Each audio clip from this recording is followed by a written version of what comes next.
Hello, I'm back. As you guys know, I'll be moving to Estonia fairly soon.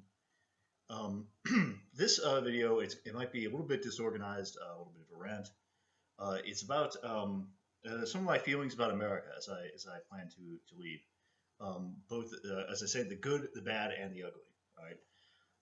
I want to start off on a positive note and talk about some of the really good things about living in America and about American people and American culture. So the first thing I can think of in that manner is that American people are relatively accepting of difference. Um, I don't mean just the big things like everyone thinks about all the time when they think about difference. They think about different races, different religions, different sexual orientations. Of course, America is pretty open in those manners. But what I mean is different um, lifestyles and different paths in life. For example, Americans are very accepting um, if you, for example, choose to start a new career later in life, in your 30s, 40s, 50s. Americans will understand that. They understand that maybe your first career didn't work out, maybe you're unhappy. Um, they won't judge you about that.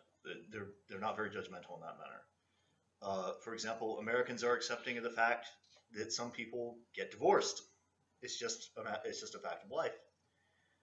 And they understand their second chances, right? And the first relationship you were involved with, or the first marriage really you were involved with, might not work out. Um, Americans are very very much about reinventing themselves and also allowing for different lifestyles with different life choices. They're very tolerant of that. In a weird sort of way, we think of that, and of course that seems like a very liberal, very progressive value, and I think it is. But I think this is why, in some ways, people are forgiving or were forgiving toward Donald Trump. Uh, they think to themselves, well, um, so what? He got divorced. I got divorced, or I broke off a relationship.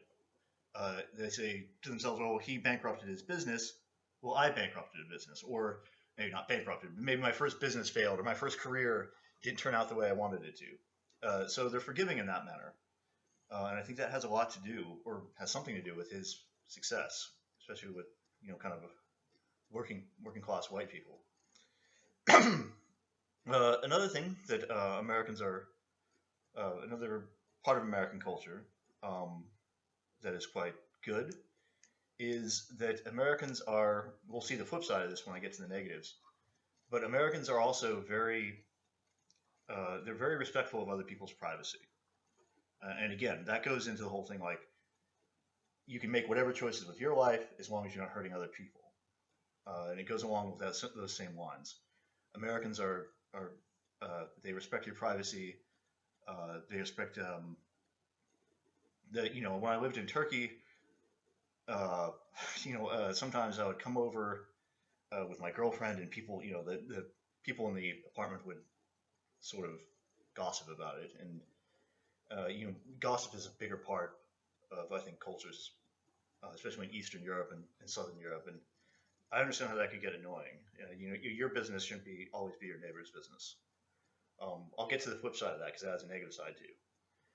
Another thing, as I said before, America is somewhat, we say, open to different people, and it's fairly, this is going to sound, some people might be offended about what I'm going to say, but a lot of people will say, for example, especially now with the political activism that's happening, that America is the most racist country in the world. And I have to say to that, you must not have traveled very much.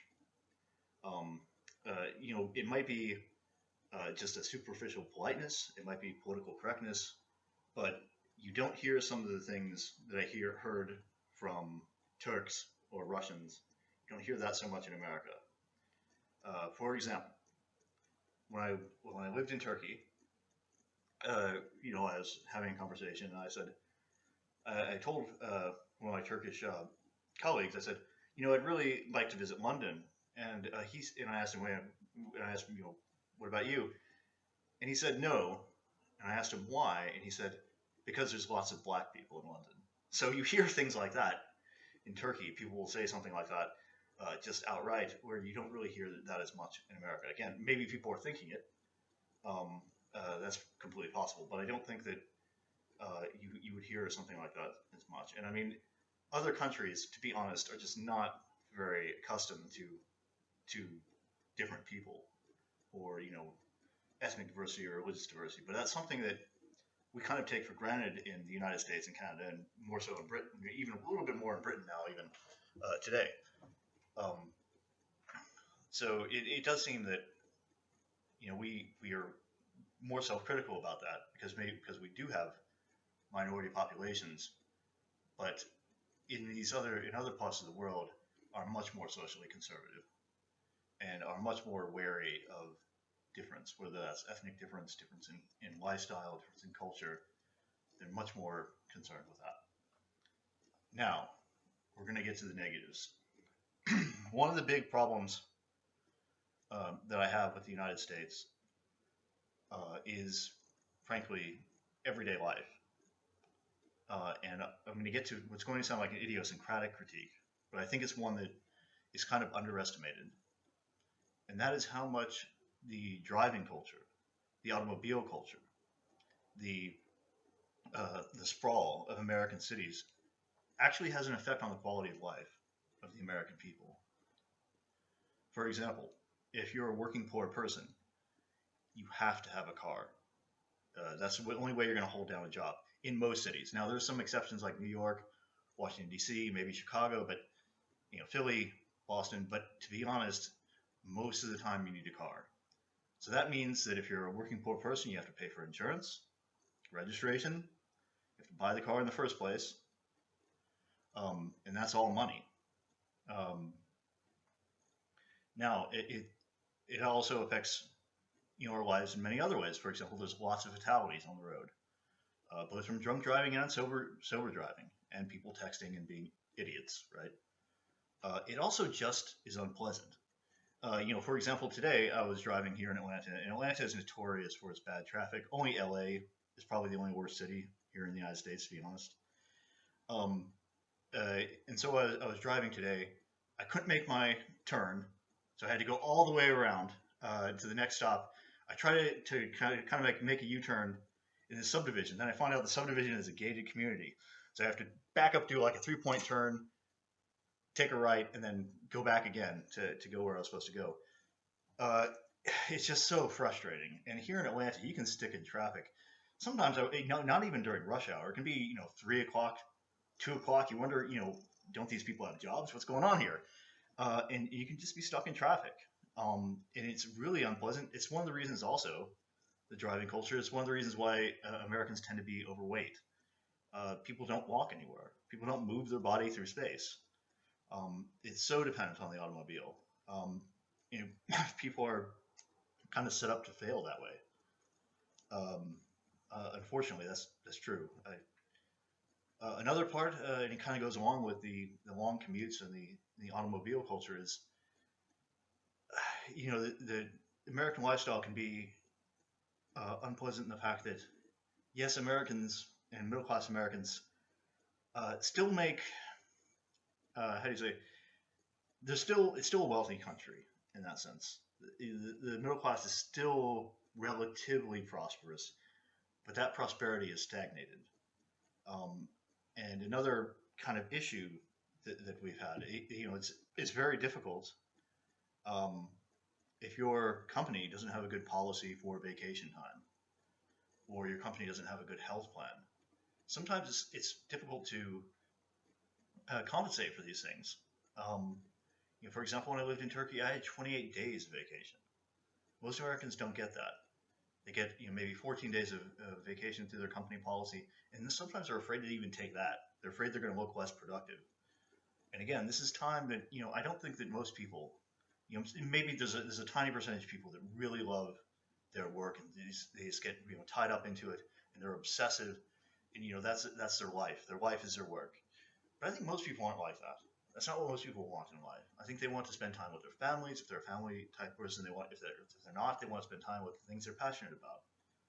They want to go on holidays. They want to go, somewhere interesting, and go on vacation. They want to go to Paris, whatever. Uh, Most people aren't about being, the 80 hours a week guy. And of course, this becomes so much worse if you're a poor or working class in America. Then you can be stuck working two jobs, neither of which have health care. The Affordable Care Act has sort of helped out with that, but there's still a lot of problems, and this all contributes to a lack of quality of life. Um, so that's one. Those are two major problems, and those are two major problems that, frankly, it doesn't matter who's president. Bernie Sanders could be elected president tomorrow. He can't remake all the strip malls and all of the lack of infrastructure and the lack of public transportation. That can't be undone, not in a long, long time. So that's kind of like a permanent problem in American life. And it is kind of sad. I really kind of regret saying this, but I think a lot of foreigners, they see maybe the United States on TV, and of course what they see is locations like New York City or San Francisco or South Beach in Miami, and they think, wow, America is a really beautiful country, and there are beautiful places in America and beautiful cities, but so much of America, and this is going back, and I'm ranting a little bit, but so much of America is parking lots and strip malls and ugly duplex apartments. And it's kind of sad. There are beautiful places in America. There are places like like I said, Chicago, which has a wonderful downtown, the Loop, beautiful architecture. Of course, there's New York. There's Boston. There's also little college towns that are wonderful, like Madison, Wisconsin, or Austin. Austin's not little, but or Columbus, Ohio, which I really liked as a city. But by and large, I mean, that's not most of America. And I think that it's very strange that this has become a political issue. Like, you ask people in polls, they say Republicans or conservatives, they prefer living in a more spread out neighborhood, separated from shops and entertainment. In other words, shops and entertainment aren't within walking distance or with driving distance. They want more space, it's more spread out. Whereas liberals want to live in a neighborhood which is with closer, denser housing, and within where entertainment and shops and commercial areas are within walking distance. So it's very strange that that's political. That people would prefer, that liberals prefer a walkable neighborhood and conservatives prefer more of the traditional suburban neighborhood. And I wonder why. I mean, I'm trying to understand why that's political. Like, why would it? Why it seems like it's a no-brainer. The latter is much more preferable to the former. That it's much better to live in a walkable neighborhood than a place where you can't really even access anywhere except without a car. It just seems bizarre to me. So that's sort of my my feelings about the United States. Again, not positive, not negative necessarily, but these are just the observations I have about American life. So thank you. If you've seen this video, please feel free to comment or mention something that I may have gotten wrong in your opinion. Just don't be nasty, don't be a troll, and thank you very much for watching.